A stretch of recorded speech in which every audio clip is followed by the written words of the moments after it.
ಮಾನವತೆ ಮಾಡಿರೋ ದೊಡ್ಡ ತಪ್ಪು ಅಂದ್ರೆ ಜೋಡಿಗಳು ಸ್ವರ್ಗದಲ್ಲಾಗೋದು ಅಂದಿದ್ದು. ಅದಕ್ಕೆ ಅದು ಫಚಿತಿಯಾಗಿರೋದು. ಮನುಷ್ಯನಿಗೆ ಅಗತ್ಯಗಳಿರುತ್ತವೆ.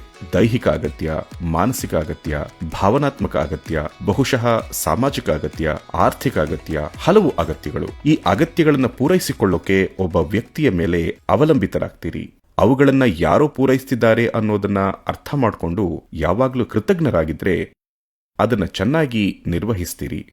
ತೊಳಲಾಟ ಮಾಡ್ಕೊಳ್ಳಲ್ಲ. ಆದ್ರೆ ಅವರಿಗೆ ನನ್ನ ಅಗತ್ಯ ಇದೆ ಅನ್ಕೊಂಡ್ರೆ ಆಗ ಫಚಿತಿ ಮಾಡ್ಕೋತೀರಿ. ನಿಮಗೆ ಬೇಕಿದೆ ಅನ್ನೋದನ್ನ ಅರ್ಥ ಮಾಡ್ಕೊಳ್ಳಿ. ಆ ವ್ಯಕ್ತಿ ಕೂಡ ತನಗೆ ಬೇಕಿದೆ ಅಂತ ಅರ್ಥ ಮಾಡ್ಕೋಬೇಕು. ಆಗ ಒಂದು ಸಾಮರಸ್ಯ ಬರುತ್ತೆ. ಇದು ನೀವು ಯಾರಿಂದಲೋ ಸಂತೋಷವನ್ನ ಹಿಂಡಿ ತೆಗೆಯೋ ಬಗ್ಗೆ ಅಥವಾ ನಿಮ್ಮಿಂದ ಹಿಂಡಿ ತೆಗೆಯೋ ಬಗ್ಗೆ ಅಲ್ಲ. ಇಬ್ಬರು ಸಂತೋಷಭರಿತ ವ್ಯಕ್ತಿಗಳು ಒಂದಾದ್ರೆ ಆಗ ಅವರಿಬ್ಬರ ನಡುವೆ ಏನೋ ಅದ್ಭುತವಾದದ್ದು ಆಗಬಹುದು. ನೀವು ತೊಳಲಾಡ್ತಿದ್ದು ಬೇರೆ ಯಾರೋ ನಿಮ್ಮ ಸಂತೋಷದ ಮೂಲವಾಗ್ತಾರೆ ಅನ್ಕೊಂಡ್ರೆ ಅದು ದುಪ್ಪಟ್ಟಾಗತ್ತೆ.